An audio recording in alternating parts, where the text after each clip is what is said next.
A continuación, escucharemos la intervención del señor César Ricaurte, director ejecutivo de Fundamedios. Buenas tardes, no sé si hay sonido, ¿no? ¿Todos me escuchan? Escuchamos Sí, perfecto, perfectamente, señor Ricaurte, está gentil. muy amable. Buenas tardes, muchas gracias por esta invitación, muchas gracias, señor presidente, señores asambleístas. La Fundación Andina para la Observación y Estudio de Medios, Fundamedios, es una organización que desde el 2007 se encuentra comprometida con los derechos humanos y la promoción de la libertad de expresión en particular. Fundamedios tiene una extensa trayectoria en la supervisión, promoción y protección de estas libertades y derechos, en colaboración estrecha con medios de comunicación, sociedad civil y organizaciones internacionales, así como con el Sistema Interamericano y el Sistema Universal de Promoción y Protección de Derechos Humanos. Por eso nos permitimos comparecer esta tarde y presentar nuestras observaciones con esta perspectiva de derechos.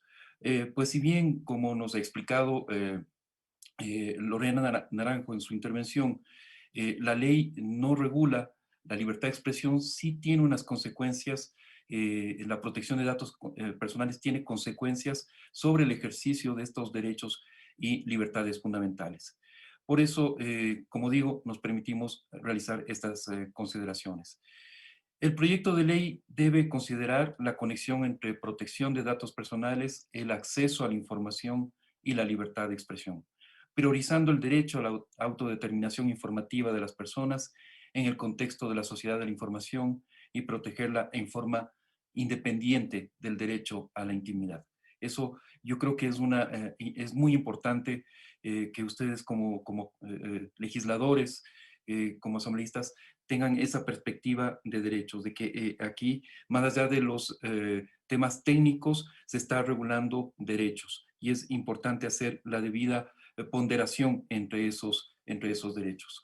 La protección de datos personales se encuentra vinculada a estos derechos, pero también corresponde a un derecho fundamental autónomo, con la finalidad de que este proyecto de ley protege el ejercicio de la libertad de expresión y el acceso a la información pública. El derecho al olvido puede constituir una vulneración a dichos derechos. El mal llamado derecho al olvido, por supuesto. Toda información que sea relevante para el interés público no puede ser eliminada, por cuanto debe realizarse una ponderación de los derechos implicados. Es decir, que se justifique como legítimo la restricción a la privacidad en la medida en que se pruebe que existe un interés público en que la ciudadanía conozca cierta información y que existe proporcionalidad entre la relevancia de publicar cierta información y el nivel de afectación a la intimidad. Se debe considerar entonces que cualquier limitación al ejercicio de la libertad de expresión está sujeto a lo que se conoce como el test tripartito, ¿no es cierto? Lo que los instrumentos internacionales, los organismos internacionales de derechos humanos nos han señalado como el test tripartito. Uno, que la restricción debe establecerse en una ley en sentido formal y material. Dos, que debe ser necesaria e idónea para alcanzar un objetivo legítimo. Y tres, que debe ser aplicada en forma proporcional para lograr la menor afectación posible del derecho a la libertad de expresión. Estas limitaciones además deben ser conocidas y ordenadas por un juez o una autoridad jurisdiccional, competente bajo las garantías del debido proceso. El proyecto entonces debe considerar las disposiciones establecidas en la Ley Orgánica de Transparencia y Acceso a la Información Pública, pues no puede limitar el acceso a información sobre el desempeño de funcionarios públicos o limitar el derecho al escrutinio público que tienen los ciudadanos, que limite el derecho de acceso a la ciudadanía a información transparente sobre la gestión pública. Y aquí vale la pena señalar, señor presidente, señores asambleístas, que se está también en discusión en la comisión respectiva, en la Comisión de Derechos Colectivos, está tratándose una nueva ley orgánica de transparencia y acceso a la información pública. Y por lo tanto es indispensable compatibilizar lo que es la ley orgánica de transparencia y acceso a la información, esta nueva ley, con lo que es la ley de protección de datos personales. Vamos a ver más adelante durante mi intervención dónde debería justamente compatibilizarse estas dos leyes, pero es necesario señalar que es como las dos caras de una moneda, ¿no? Por un lado, la ley de acceso a la información, por otro lado, la ley de protección de datos personales, y las dos deben ser compatibles entre sí, deben ser complementarias entre sí. Es en ese sentido que en lo referente a la Autoridad de Protección de Datos Personales nos permitimos observar lo siguiente. La legislación de protección de datos personales debe promover confianza y certeza jurídica. Esto contribuye a fortalecer y consolidar la democracia, para lo cual se necesita la existencia de un ente especializado, altamente especializado, técnico e independiente y que tenga esa especialización en protección de datos personales. La autoridad de protección de datos debe tener entonces autonomía e independencia suficientes para que permitan garantizar la aplicación de la ley a todas las entidades, ya sean públicas o privadas, garantizando a su vez que la misma se encuentre libre de toda injerencia, en especial injerencia política. La autoridad debe contar con personal técnico que posea conocimiento en la materia y con patrimonio propio que permita contar con mayores garantías, con independencia del gobierno. Debe contar con facultades de generar normativa y poder emitir resoluciones administrativas, de forma que pueda abarcar a todos los sujetos obligados, otorgando mayor certeza jurídica. Asimismo, es necesario que la autoridad tenga la facultad de manejar los temas de cooperación internacional en materia de protección de datos con la finalidad de actualizar sus resoluciones acordes a las obligaciones internacionales que se van aprobando, ¿no es cierto? Porque esto es un proceso en constante evolución. Es un desarrollo, no es algo que está escrito en piedra, y es normativas que se van complementando a escala internacional. También se contempla la necesidad de llevar a cabo investigaciones y poder sancionar a las instituciones y responsables del cumplimiento de las obligaciones establecidas en la ley. A su vez, la autoridad debe garantizar la participación de las organizaciones de la sociedad civil y facultar a las mismas la posibilidad de solicitar el inicio de investigaciones respecto al cumplimiento de la normativa.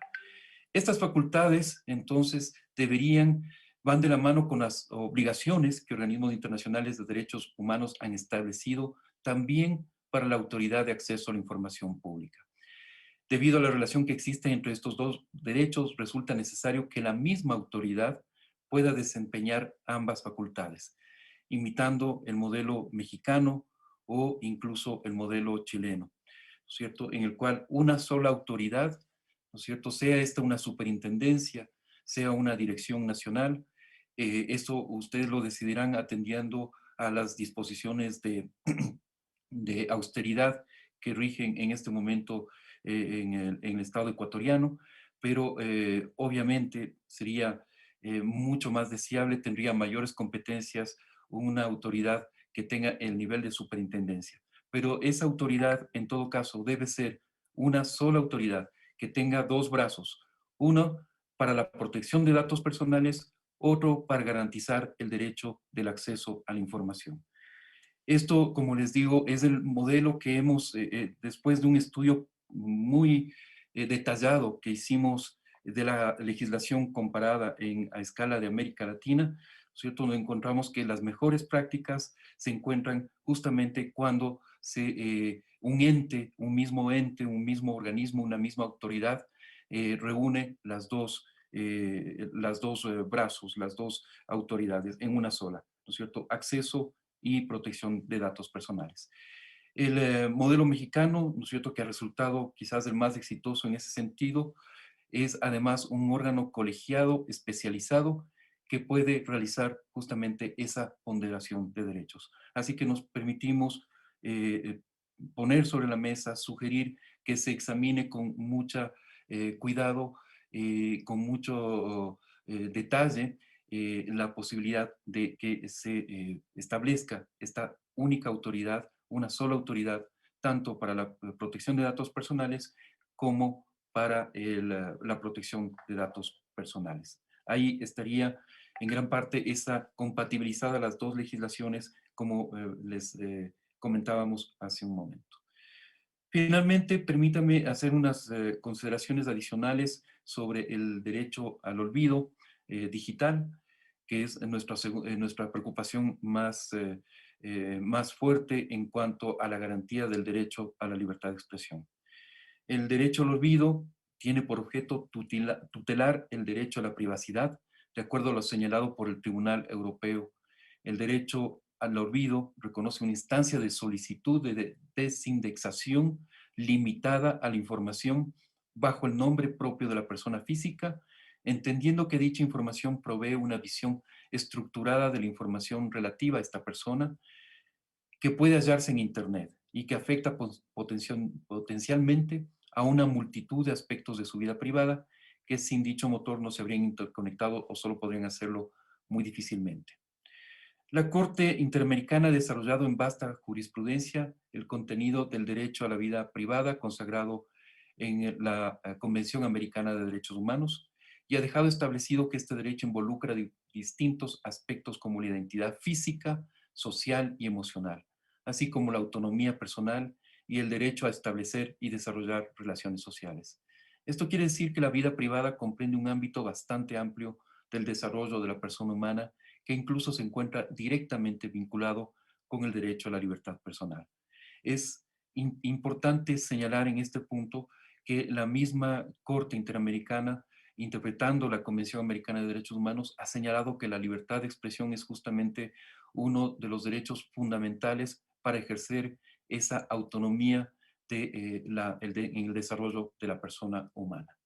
Con el desarrollo de las nuevas tecnologías y el acceso a Internet, la tensión entre el derecho a la privacidad y a la libertad de expresión se han acentuado, cada vez más como en la función que realizan los intermediarios de Internet. Sabemos, lo conocemos perfectamente, las plataformas, aplicaciones y motores de búsqueda en Internet son elementos centrales para la búsqueda, recepción y difusión de información, especialmente para acceder a información de los medios de comunicación. En este sentido, la Relatoría para la Libertad de Expresión ha señalado que las medidas de remoción o de desindexación de contenidos de Internet pueden tener un impacto muy amplio en el ejercicio del derecho a la libertad de expresión en sus dimensiones individual y colectiva. Asimismo, la Relatoría señala que a partir del caso Costeja y las normas de protección de datos personales existentes en América Latina, se registraron solicitudes de remoción y desindexación de contenidos a administradores de motores de búsqueda, así como solicitudes que expanden significativamente el concepto del derecho al olvido para exigir a periódicos, blogs y periodistas la remoción o eliminación de contenidos de forma permanente. Organizaciones de la sociedad civil también hemos denunciado que en varios países se está utilizando el derecho al olvido para cancelar información de interés público, como la investigación sobre casos de corrupción. El derecho internacional de los derechos humanos no protege o reconoce este mal llamado derecho al olvido. Eso es importante resaltarlo. No hay en derecho internacional, no hay en tratados internacionales el reconocimiento al derecho al olvido. Por el contrario, la aplicación en América Latina de un sistema de remoción privada de contenidos en línea con límites poco claros y ambiguos genera una problemática grande considerando el amplio marco normativo de protección de la libertad de expresión. La remoción de contenidos en Internet impacta el derecho a la libertad de expresión en su dimensión individual como social y en el acceso a la información por parte del público. La información removida afecta el derecho de las personas de expresarse y difundir sus opiniones e ideas y el derecho de la comunidad a recibir informaciones e ideas de toda índole.